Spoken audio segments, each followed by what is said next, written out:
versículo 11.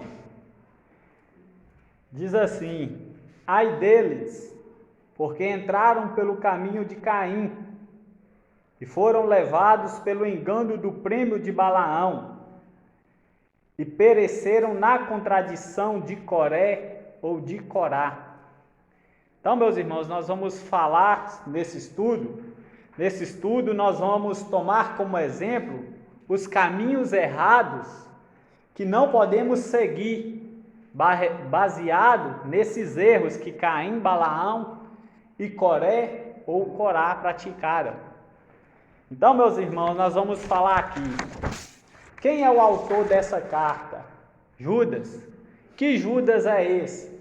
Esse Judas é considerado irmão ou meio-irmão de Jesus.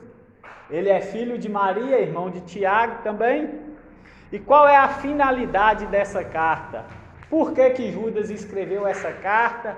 Para quê? Como? Por quê? Qual é a finalidade? Qual é a necessidade dele escrever sobre esses alertas para nós? E para quem que Judas escreveu essa carta? Qual era o contexto, o pano de fundo que estava acontecendo ali no momento? Judas aqui, na época aqui, Judas dirigiu essa carta para os cristãos judaizantes que se tinham convertido ao cristianismo. E também nessa época aqui, a igreja de Deus, ela estava sendo assolada pela perseguição, e os cristãos estavam passando por várias perseguições, tanto políticas e tanto contra os falsos profetas e os falsos crentes que estavam no meio, o joio que estava no meio da igreja. Então Judas, ao ver essa necessidade urgente que a igreja tinha, ele vai usar esse capítulo inteiro. Depois você lê em sua casa o capítulo inteiro.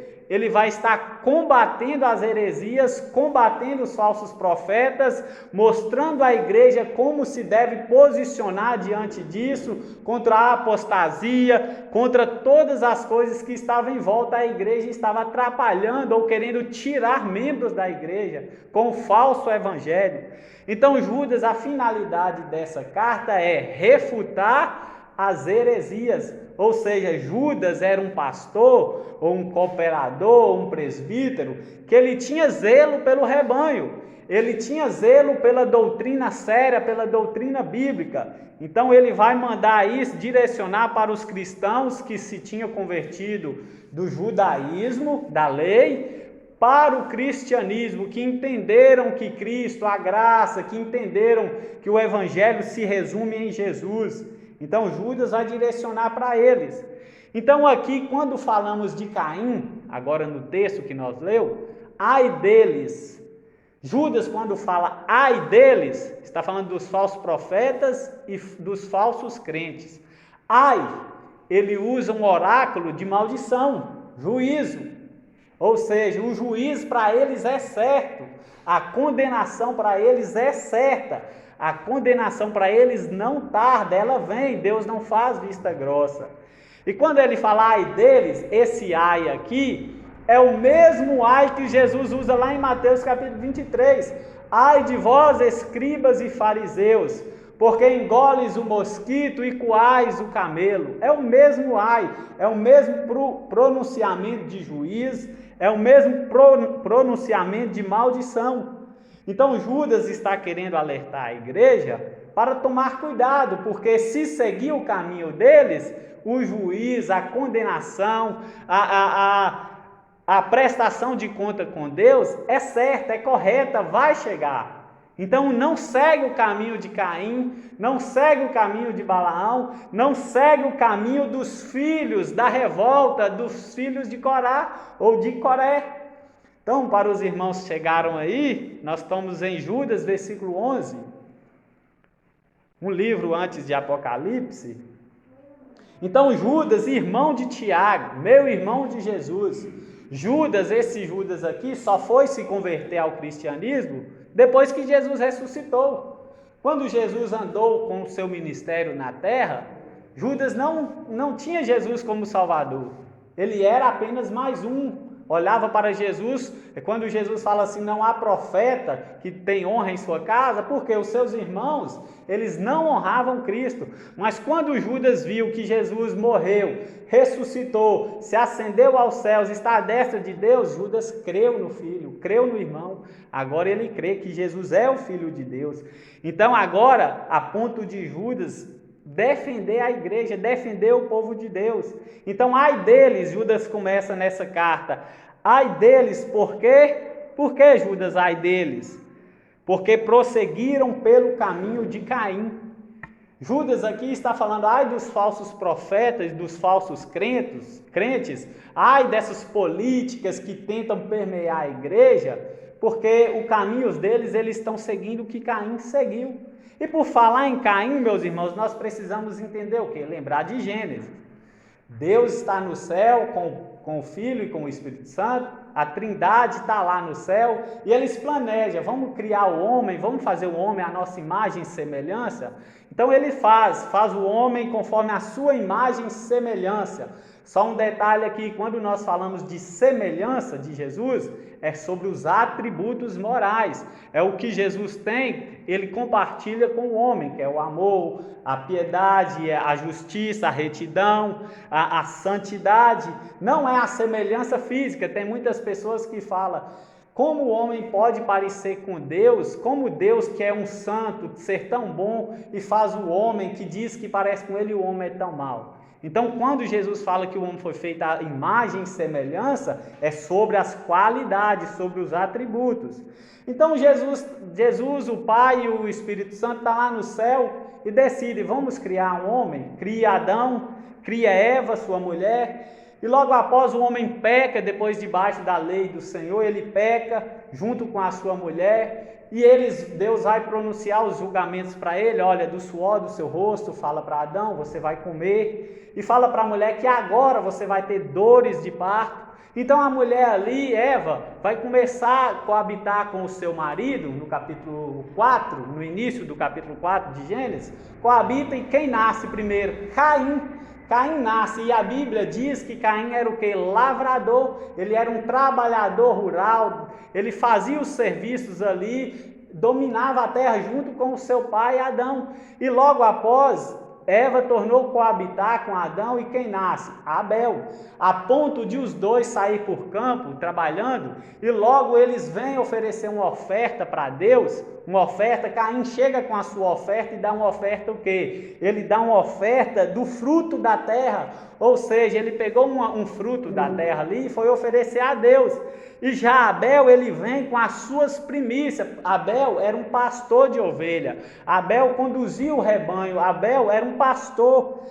E quando Abel vai dar para Jesus, para Deus, a sua oferta, o que ele pega? Ele pega as primícias, os primeiros, os melhores para Deus, e vai oferecer a Deus, e vai queimar a sua gordura, e essa gordura vai chegar nas narinas de Deus, e Deus se agrada mais da oferta de Abel, a ponto de quê? De Caim ficar triste, invejoso, com raiva do seu irmão, irado com o seu irmão, tudo por consequência do pecado que Adão, mais a sua mulher, tinha cometido. Aí daí em diante vai ter o quê? O primeiro homicídio.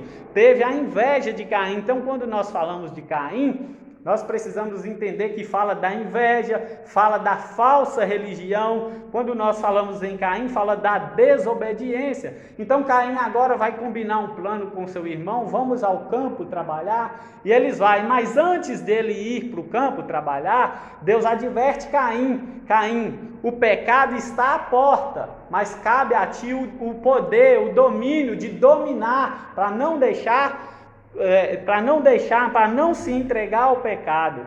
Então Caim vai, ele endurece o coração, ele se rebela, vai com o campo com o seu irmão, chega lá e mata o seu irmão. Aí entra o primeiro homicídio.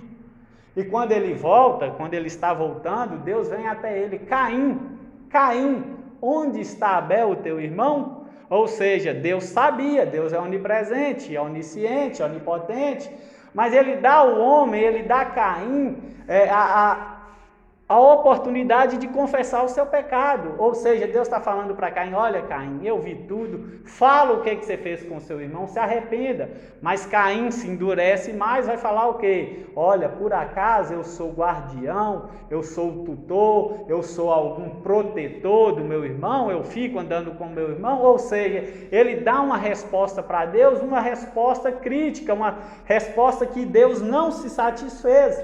Então, logo aí, Caim vai andar o quê? Pelo mundo erroneamente.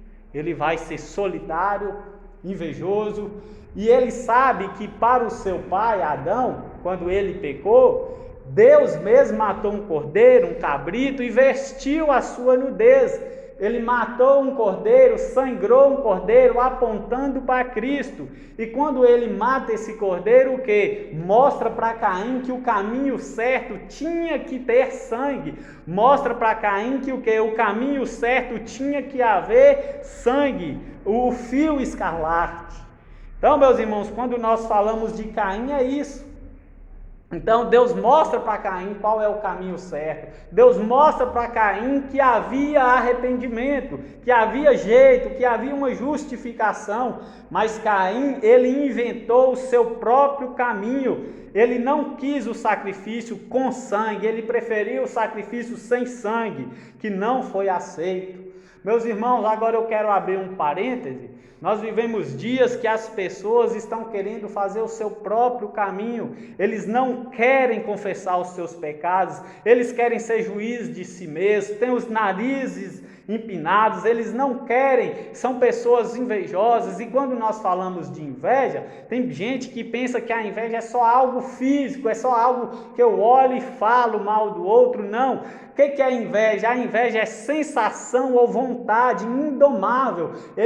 A inveja, quando atrai o homem não tem poder de dominar, de possuir o que é do outro. Ele fica desejoso pelo que é do outro, ele fica querendo puxar o tapete do outro, falar mal do outro. Mas antes dele falar, se manifestar no ato, antes na inveja nasceu no seu coração. Então não é só na prática, mas sim está em seu coração. Por quê? O coração é a sede das intenções e das motivações do homem.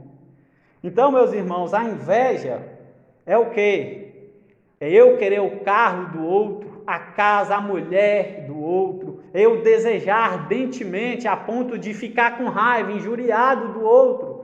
E infelizmente, meu irmão, às vezes nós notamos isso dentro da igreja, pessoas que almejam o cargo do outro, pessoas que não buscam os dons espirituais de Deus como o outro que tem busca, e assim está irado, está com raiva, não quer ficar perto, porque a inveja toma conta do seu ser. Então, tem gente que quer isso, deseja. E quando nós falamos de Caim, Caim passou por isso. Caim queria ser igual ao seu irmão, queria fazer o que o seu irmão fazia. Então quem é invejoso, ele é o quê? Egoísta, é uma pessoa que só pensa em si. Ele é o quê? Ele é orgulhoso, só fala de si. Ele é ganancioso, só pensa no dinheiro para si. Ele é ciumento, egocêntrico, amante de si mesmo, individualista, que quer fazer o seu próprio caminho. Está escrito lá em 1 Timóteo, no capítulo 4, do versículo 1 ao 3, que saiba, porém, que, Paulo falando nos últimos dias, ou seja, os dias que estamos vivendo, perto da volta de Jesus, a era que nós estamos vivendo, o que ia aparecer? Homens amantes de si mesmo, egoístas, desobedientes a pais, desobedientes a mães, cruéis, egoístas. É o que estamos vendo. Então essas pessoas que fazem isso, essas pessoas que andam nessa prática, elas estão automaticamente sendo filhas de Caim, automaticamente seguindo o caminho de Caim, praticando a mesma coisa que Caim praticou. O caminho da inveja leva a isso. E leva a religião falsa. Caim não quis o sacrifício da cruz, não quis o perdão de Deus, não quis confessar os seus pecados. E logo aponta o que? A desobediência ao plano divino. Abel ofereceu a sua oferta, Abel mostrou para ele o que Deus queria o melhor, que Deus queria tudo que ele tinha. Então Abel dá as suas primícias, enquanto Caim dá qualquer coisinha ali do campo. Caim deu o quê? Uma oferta do fruto da terra, não caçou o melhor para Deus. Então, Provérbios capítulo 15, versículo 24 diz: para o sábio há o caminho da vida, que o leva para cima, a fim de evitar o inferno embaixo. Ou seja, 2 caminhos. Caim rejeitou o caminho do sangue para andar erroneamente sem o perdão, solitário. É tanto que Deus fala: você vai andar erroneamente pelo mundo. Que mais, meus irmãos? Há somente 2 caminhos diante do homem: céu e inferno, Jesus, o diabo. Aponto lá em Mateus capítulo 7, versículo 13 e 14, Jesus no Sermão do Monte vai dizer o quê?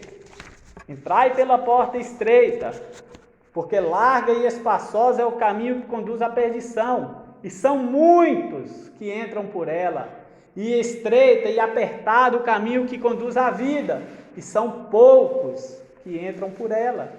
Por quê? O caminho para a perdição é largo, é sem renúncia.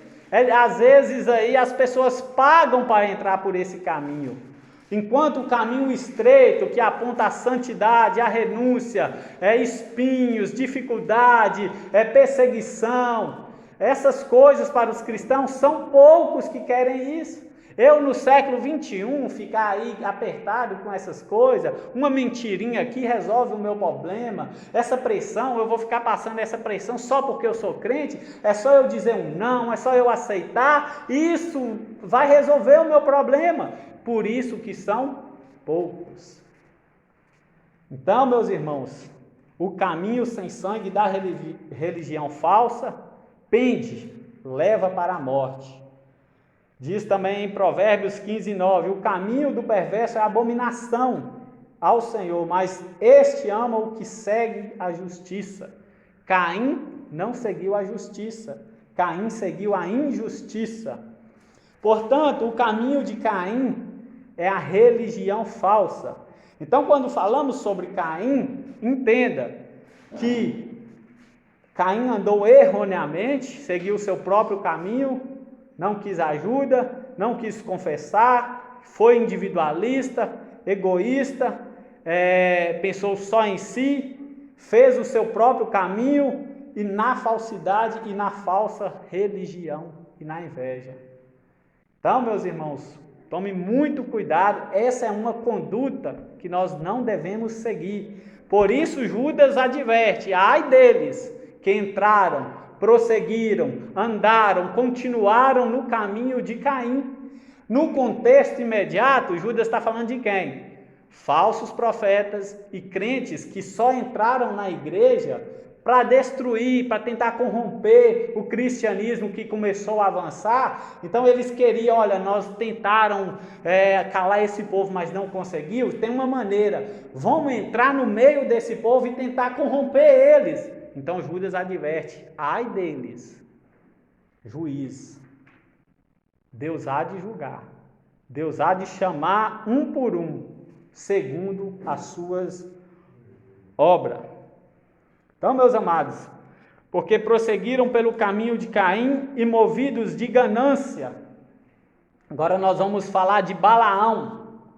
Alguma dúvida, alguma colocação que os irmãos querem falar? Pode ficar à vontade, pode falar, irmã. Cristianismo, como você fala aí? Cristianismo?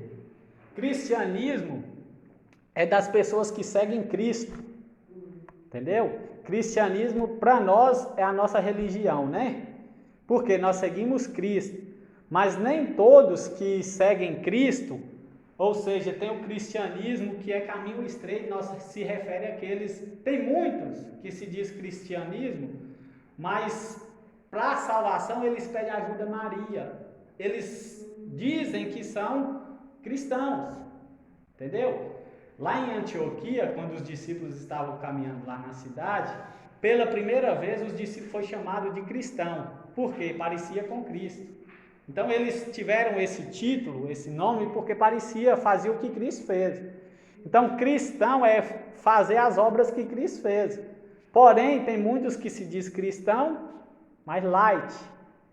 Então, a palavra mais certa é o quê? Seguidores de Cristo. Então, quando falamos cristianismo, está falando de Cristo. Seguir o que Cristo fez.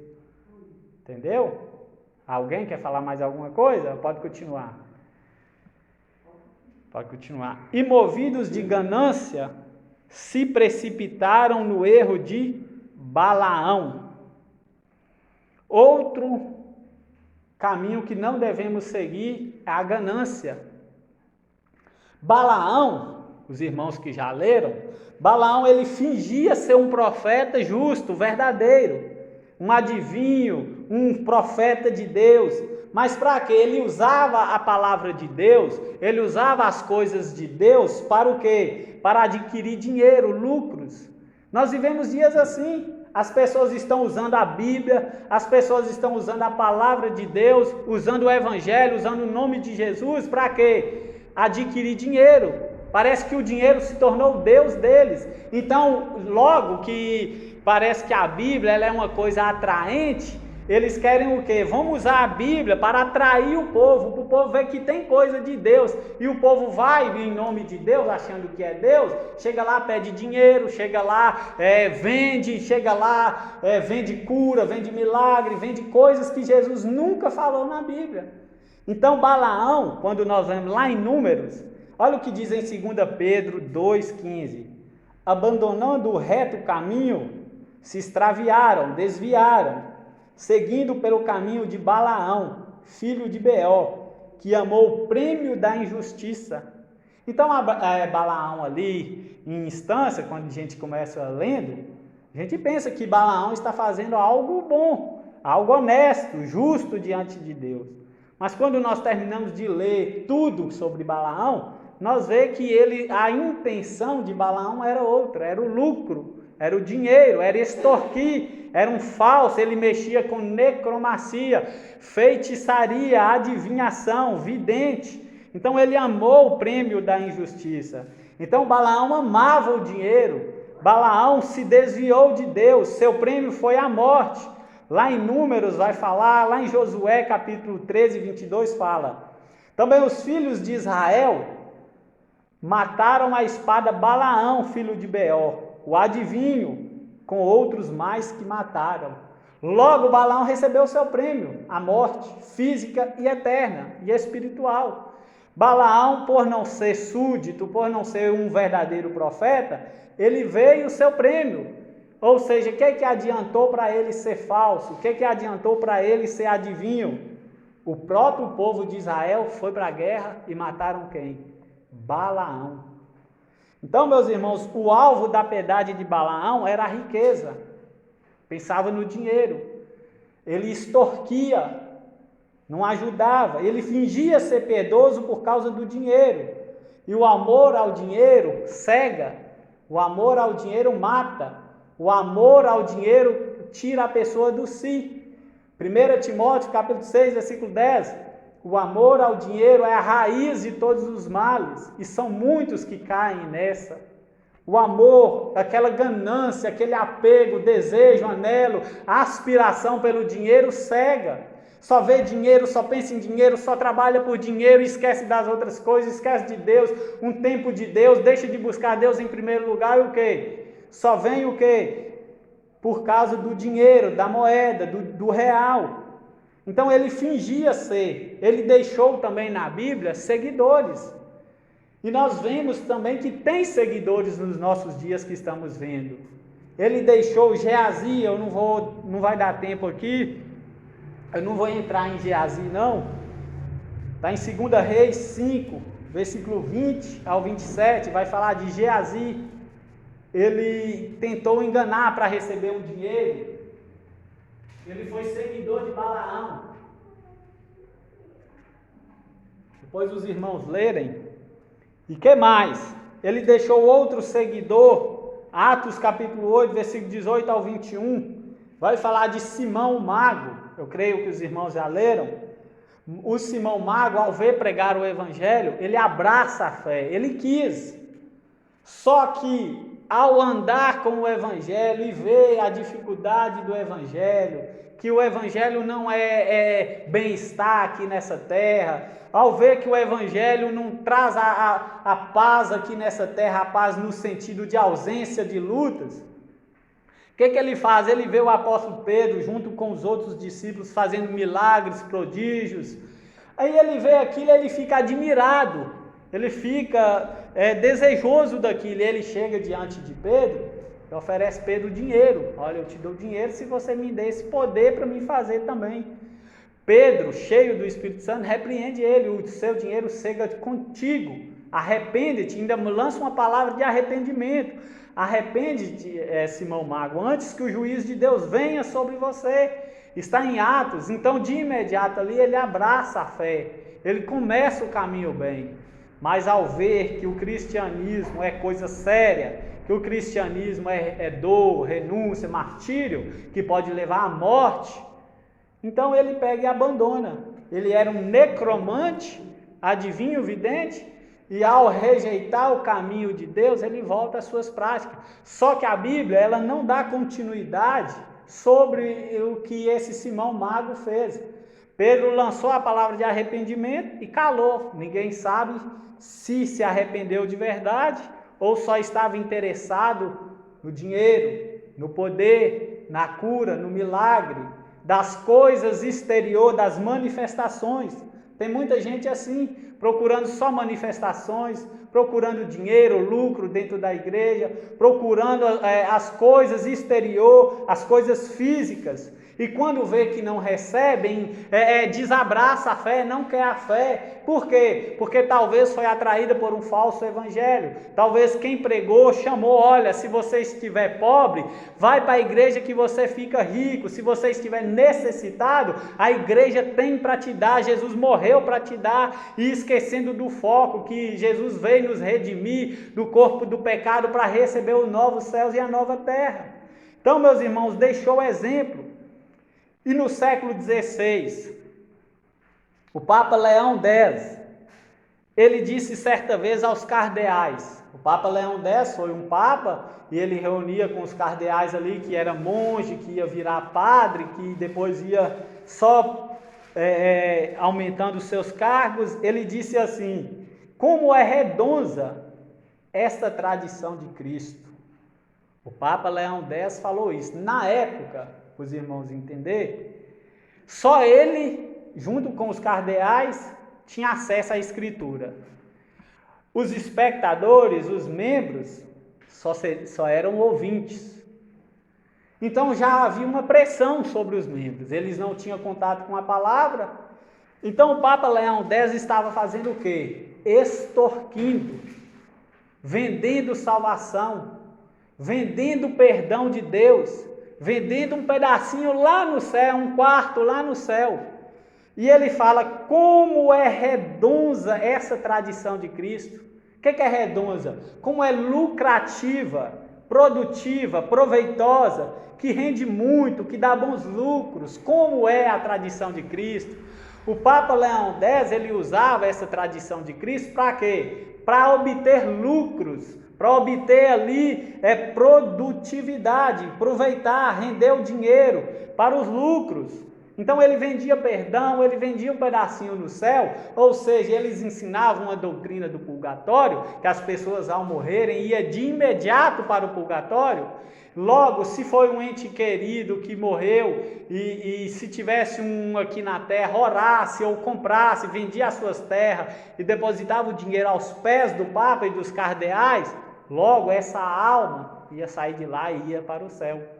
E muitos estavam nesse engano que ele permanece até hoje no meio de nós, crendo nessas coisas.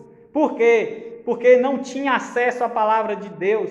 Só que Deus, pela sua bondade e misericórdia, usa um homem chamado Martinho Lutero. Creio que os irmãos já ouviram falar. Ele estava lendo a epístola de Paulo aos Romanos, capítulo 1, versículos 16 e 17. Ele lê que a fé, que a salvação é de fé em fé, que o justo vive pela fé, e é de fé em fé que ele alcança a salvação.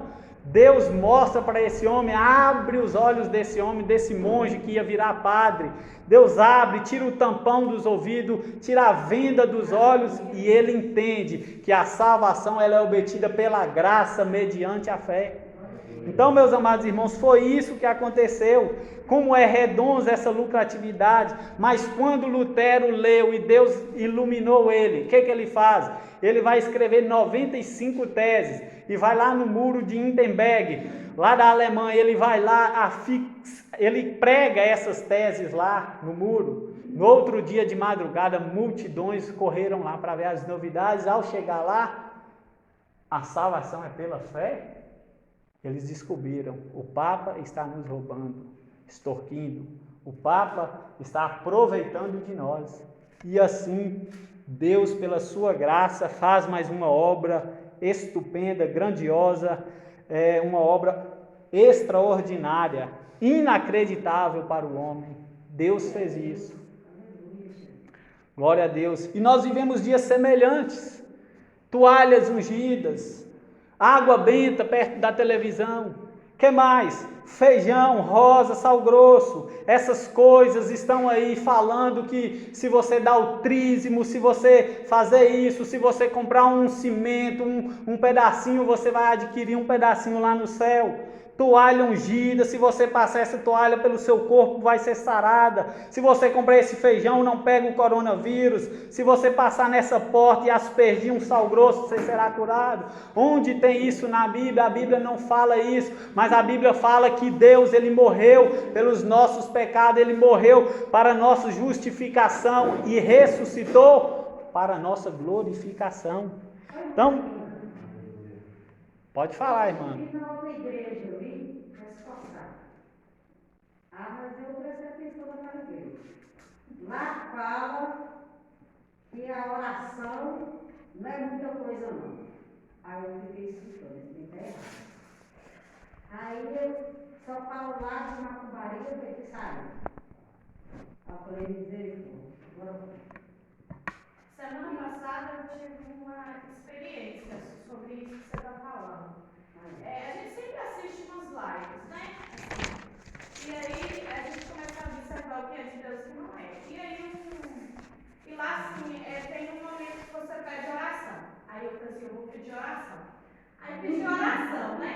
E aí falaram que não podia me atender naquele momento porque é muita pessoa. Mas 2 dias depois, eu tinha até esquecido. Aí 2 dias depois, aí falou o nome do pastor, que estava mandando mensagem, que estava aqui orar pela minha vida. E falou. Mas que Deus tinha levado ele a fazer uma campanha comigo sobre a minha vida, mas para ele fazer essa campanha eu teria que depositar 100 e alguma coisa. Aí eu falei, peraí, Deus não está para orar para ninguém. São os falsos profetas, né? Com certeza. Por isso que a gente tem que ficar alerta nessas coisas, entendeu? Verdade. Pois é, mãe. Mas ele prega sobre bruxaria, macumbaria e outras coisas lá. Aí o povo está com medo, né? Tira a capeta, fala que tem as outras medo, ele não tira demônio, não. Aí eu vou desse capeta. Eu só estou observando, tem um trem errado. Aí eu fui embora. Eu falei, 3 dias depois aí eu marcando. Eu falei, misericórdia. Mas tomar aqui na casa. É tanto que tira que já vai lá na rua, agora mesmo, porque vai estar agora. Pois é. Oi, irmão. Aí meu marido está querendo até amarrar. Ele está amarrando um dia de meia, que agora é do sábado. Sexta-feira, agora 13 é do sábado. Eu falei assim, Luiz, essa igreja está errada. Você não vai não, que está errada. Ela só profetiza que você vai ganhar muito dinheiro, que vai ganhar não sei o quê. Luiz, isso está errado. Só ele para o negócio dele. Ele ganhou um dinheiro.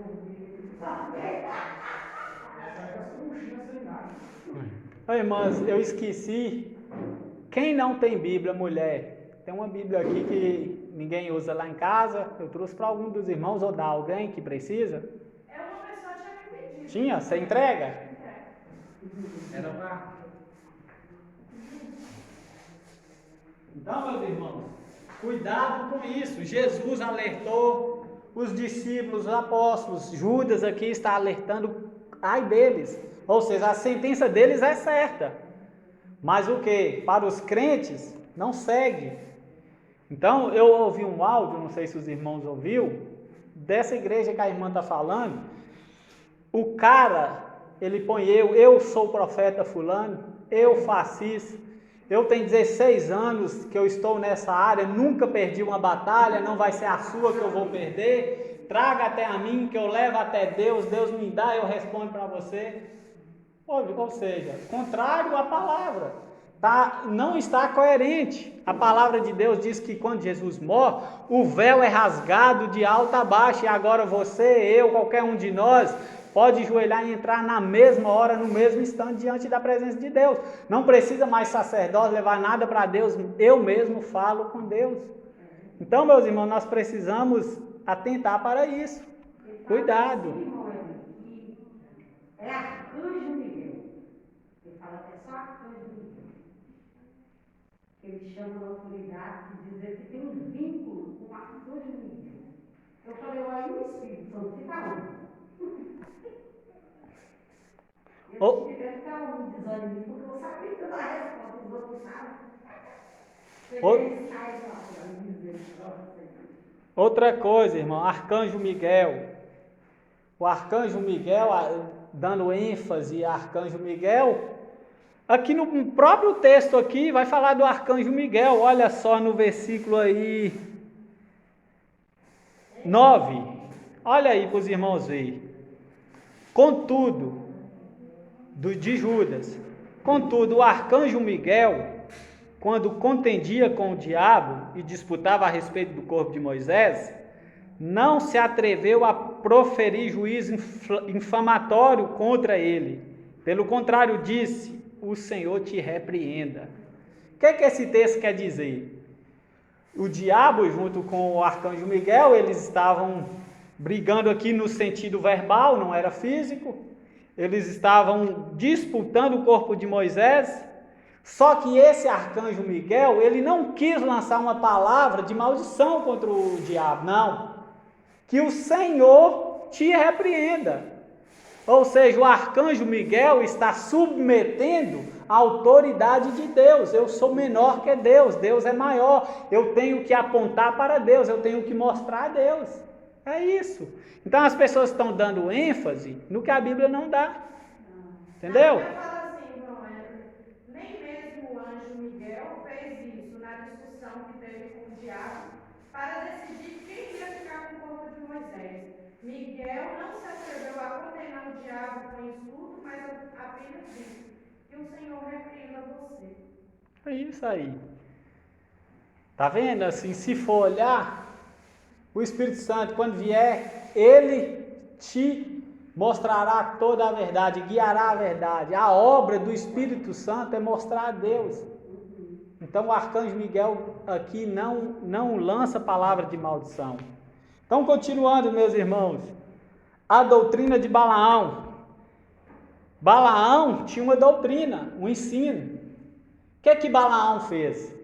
Olha, ao invés de eu amaldiçoar esse povo de Israel, eu estou abençoando, vou planejar um ensino, uma instrução. Ele vai entrar em um coloio, ele vai entrar em uma comunhão com Balaque. Quem foi Balaque? O rei de Moabe, rei dos Moabitas. Um rei de uma nação pagã, que era famoso, que estava no poder ali dos Moabitas. Então ele pensa assim: já que eu não posso corrompê-los, eu vou ensinar a Balaque como corromper eles. Já que Balaão, tudo que ele estava querendo fazer com o povo de Deus não estava dando certo, então eu vou usar alguém que está no poder, está acima. Vou usar o próximo, Balaque. Ele vai com a sua doutrina fingida, errônea, conversa, ele consegue conduzir Balaque para tentar corromper o povo de Israel. Abrindo parêntese, talvez tem muitas pessoas que estão querendo ver você embaixo, querendo puxar, tirar você de onde você está. e não está conseguindo, ao invés disso, está vendo a sua vitória, está vendo o seu, tá vendo a sua progressão espiritual. Então, qual é a missão deles? Tentar pedir alguém para corromper. Talvez usa parente, usa quem está dentro de casa, talvez use o seu vizinho, o seu amigo próximo, amigo de trabalho, o mais próximo de você. Por quê? Porque já que eu não estou conseguindo, eu vou tentar. É como lá no muro de Jerusalém. Lá estava Neemias construindo e tinha quem? Samalá, juntou 3, eu esqueci, fugiu da minha memória os 3, tentando derrubar a obra de Deus, mas para a glória de Deus não conseguiu, porque eles ficaram de pé. Então Balaão, ele ensinou a Balaque, ao rei de Moabe, como corromper. Ele ensinou a Balaque como entrar, permear esse povo e corromper eles. Tem muita gente assim, meus irmãos, que não está conseguindo, mas está querendo usar o outro, o próximo, para corromper você. Então essa doutrina de Balaão, nós podemos notar ela lá em Apocalipse. Vou pedir o irmão Robson estar com a Bíblia aberta. Apocalipse capítulo 2, versículo 14 e o 18. Lá na igreja de Pérgamo e a igreja de Tiatira, eles estavam tendo a doutrina de Balaão. Apocalipse 2, versículo 14 e 18, irmão Robson. Tenho, todavia, contra ti alguma coisa, pois que tens aí os que sustentam a doutrina de Balaão, o qual ensinava a Balaque a armar cilada diante dos filhos de Israel, para comerem coisas sacrificadas aos ídolos e praticarem a prostituição. Ao anjo da igreja em Tiatira escreve, essas coisas diz o Filho de Deus, que tem os olhos como chama de fogo e os pés semelhantes ao bronze polido. Isso. Aí, meus irmãos, qual era a doutrina que Moabe usou para tentar corromper o povo de Israel? Apocalipse está falando o quê? O irmão leu aí? Que tenho, todavia, contra ti algumas coisas, pois que tens aí os que sustentam o ensino, a doutrina, a instrução de Balaão, o qual Balaão ensinava a Balaque a armar cilada diante dos filhos de Israel para comerem coisas sacrificadas aos ídolos e praticarem a prostituição. Então, quando nós falamos de Balaão, da doutrina de Balaão, quando Judas aqui adverte, ai deles, ai de Caim, ai de Balaão, ai de todos aqueles que andam nessa instrução, é o que? Ai deles que comem com os ídolos, sacrificam coisas aos ídolos, que participam da prostituição. Essa é a advertência para nós não devemos seguir, porque esse caminho ele conduz à perdição, ele conduz ao inferno. E outra aí, continuando aí, irmão Robson, aproveitando que está no mesmo lugar, o versículo 17. Quem tem ouvido ouve o que o Espírito diz às igrejas. Ao vencedor dar-lhe o maná escondido, bem como lhe darei uma pedrinha branca, e sobre essa pedrinha escrito um novo nome, o qual ninguém conhece, exceto aquele que o recebe. 21, irmão Robson, fazendo favor.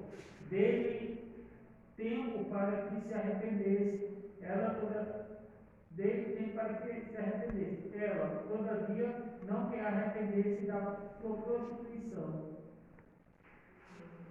A última, versículo 23. Matarei os seus filhos e todas as igrejas conhecerão que eu sou aquele que sonda mentes e corações, e vos darei a cada um segundo as vossas obras. Isso. A minha tá sondozinha. Sondozinhas? Porque está falando sonda as entranhas, o coração, as intenções, né, irmã? Que vem lá de dentro. Então, meus irmãos, aí foi lido. Praticaram a prostituição, a doutrina de Balaão, mas Jesus, pela sua infinita bondade e misericórdia, estende o quê? E dê-lhes tempo para que se arrependessem. Se tem alguém que está andando nessas práticas, Deus está dizendo aqui hoje: se arrepende, deixa isso, aparta disso, muda de vida, se converta. É isso que Jesus disse para a igreja de Pérgamo e de Tiatira, lá em Apocalipse. Então, meus irmãos, quantos que estão nesse erro, o erro de Balaão, é o serviço falso, ou seja, valorizar mais o dinheiro do que seu ministério e, por consequência, a sua salvação. Quantos que estão nesse erro, seguindo os passos de Balaão? Então, agora nós vamos para o último exemplo, de Coré. Versículo 11 aí, de Judas. Ai deles, porque prosseguiram pelo caminho de Caim, nós já falamos, e movidos de ganância, se precipitaram no erro de Balaão, nós já falamos, e pereceram na revolta de Corá, ou Coré, que é o mesmo. Que quando falamos de Coré, nós estamos querendo falar de quê? O culto falso. O culto falso. Tem culto? Tem culto verdadeiro, culto falso. Tem adoração verdadeira e adoração mentirosa. Culto falso. Eu não vou ler aqui por causa do tempo. Números 16, versículo 1 ao 19, vai falar sobre o culto falso dos filhos de Coré. O que acontecia aqui para os irmãos entenderem? Coré, Datã e Abirão, e mais de 250 homens, líderes, rebelaram-se contra Moisés e Arão, querendo tomar-lhe os lugares. Ou seja, quem pôs Moisés e quem pôs Arão por sacerdote foi Deus. E eles se rebelaram contra o que Deus colocou. Eles não quiseram nem Moisés e nem Arão. Depois de muitos prodígios, depois de Moisés atravessar eles no Mar Vermelho, depois da rocha dar eles água, depois de Deus fazer cair maná dos céus, depois de tantos milagres, tantos feitos, o povo se revolta. Não quer mais o sacerdote que Deus colocou. Ele se revoltou porque o culto deles era um culto falso, um culto coxo, um culto de sonolência, um culto que não estava agradando a Deus. Nós vivemos dias assim, meus irmãos. Tem tantas pessoas que estão dando um culto falso para Deus. Vive um mês aí, vive a semana toda sem pensar em Deus, fica desapercebido, no domingo vem para a igreja, oferece um culto coxo, um culto fraco e superficial para Deus. Por quê? Só lembra de Deus na hora que está na igreja, só lembra de Deus na hora que vê a Bíblia e esquece de Deus no decorrer dos dias diários. Então Coré, Datã e Abirão e mais de 250 homens rebelaram contra Moisés, contra o líder que Deus colocou e contra Arão, querendo tomar o lugar deles. Rejeitaram Arão, o sacerdote escolhido por Deus. A rebelião de Coré é culto falso. Deus não aceita rebelião contra os seus escolhidos. Deus não aceita. O que aconteceu? Nós vamos ver aqui qual foi a paga, a consequência desses filhos de Coré. Nós vamos ver qual foi a consequência de Coré. Qual foi o prêmio deles? O prêmio da rebelião está em Números 16, 26 ao 35. Não vou ler para não tomar tempo. Então vamos lá. Foram todos lá a consequência de não querer Moisés nem Arão, não aceitar o que Deus colocou. Foram todos quem? Datã, Abirão e Coré e os 250 mil homens, líderes. O que aconteceu com eles? Foram todos engolidos pela terra. A terra se abriu, puxou esses homens e todos foram mortos por causa da rebelião contra quem Deus colocou. Então, a terra se abriu aos seus pés e puxaram. Portanto, saiba, se isto acontece hoje, o prêmio da rebelião é a morte. É a morte. Números. Fala, o culto falso é Números 16, versículo 1 ao 19. E as consequências do culto falso está em Número 16. Tá bom? Versículo 26 ao 35. Então eles foram engolidos vivos e eles vieram à morte. física e eterna. Cuidado! E outra coisa, meus irmãos, 1 Samuel, se não for meu engano, diz que o pecado de rebelião é como o pecado de feitiçaria. Em Apocalipse capítulo 20, versículo 8, diz que nenhum feiticeiro herdará o reino de Deus. Talvez você não está praticando, ou alguém não está praticando o ato de feitiçaria, mas a Bíblia que fala que a rebelião é como, comparado, semelhante ao pecado de rebelião e feitiçaria. E nenhum feiticeiro herdará o reino dos céus. Poucos minutos para acabar, mas eu quero falar aqui de uma coisa que eu ouvi quando eu era bem mais jovem lá em Belo Horizonte, né? E lá em Belo Horizonte, uma pessoa da igreja falou assim comigo: olha, irmão, a pior feitiçaria é a inveja. E o que o senhor me diz dessa palavra que eu ouvi em Belo Horizonte há tantos anos? A pior feitiçaria que tem é a inveja. Oi, irmã, eu entendo que a inveja, ela pode levar a pessoa a fazer a feitiçaria. Por quê? Eu li aqui, ó. O que é inveja?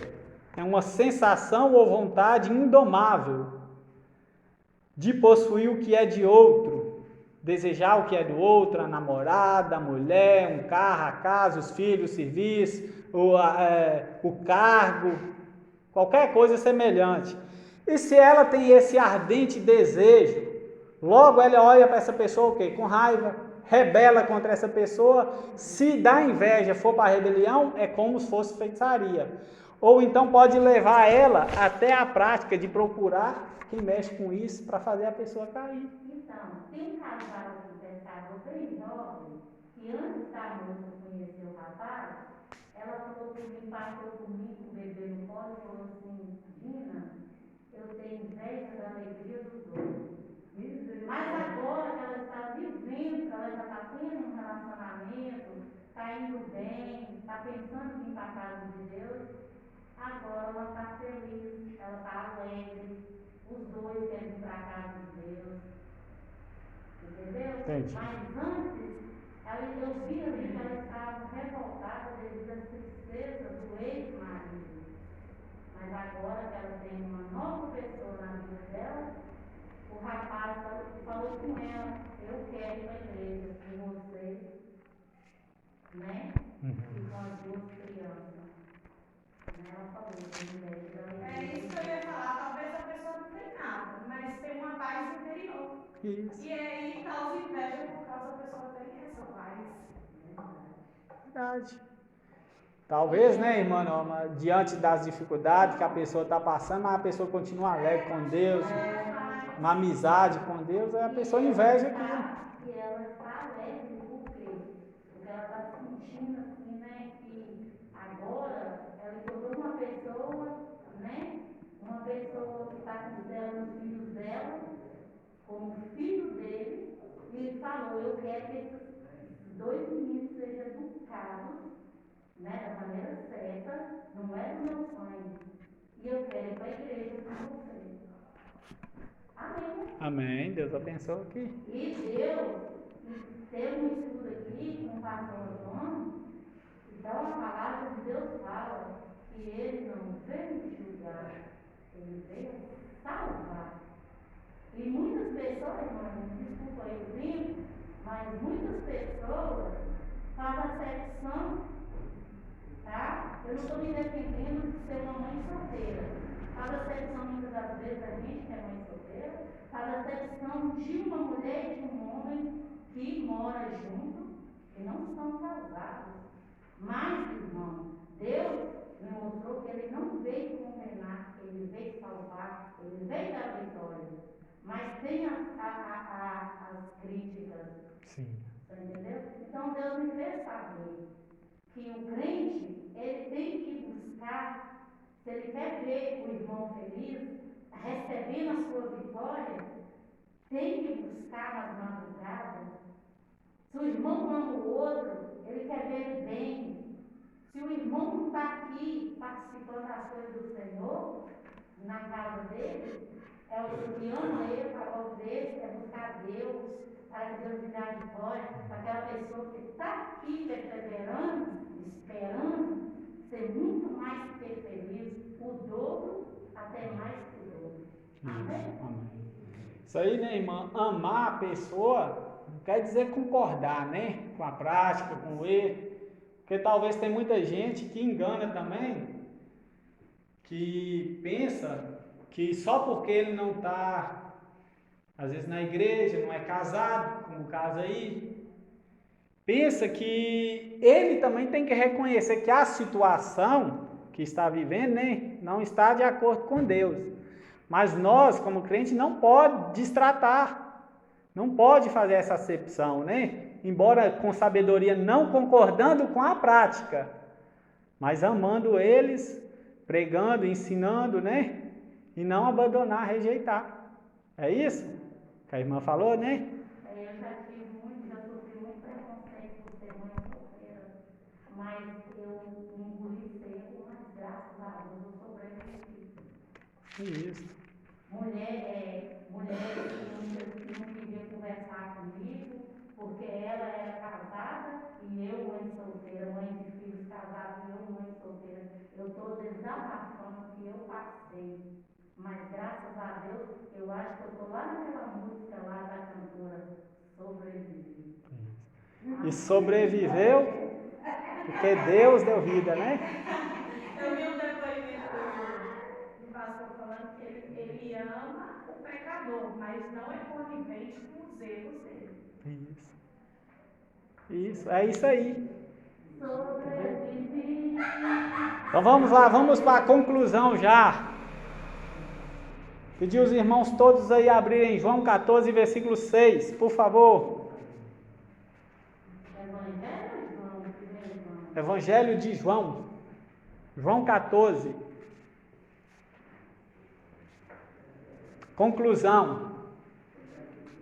A conclusão é o caminho de Caim, o caminho da inveja, da falsa religião, da desobediência, do homicídio, do egoísmo, o caminho da pessoa ser orgulhosa, amante de si mesma, o erro de Balaão, vidente, falso profeta, amor ao dinheiro, e o caminho de Coré, a revolta, a rebelião, a feitiçaria, elas têm consequência.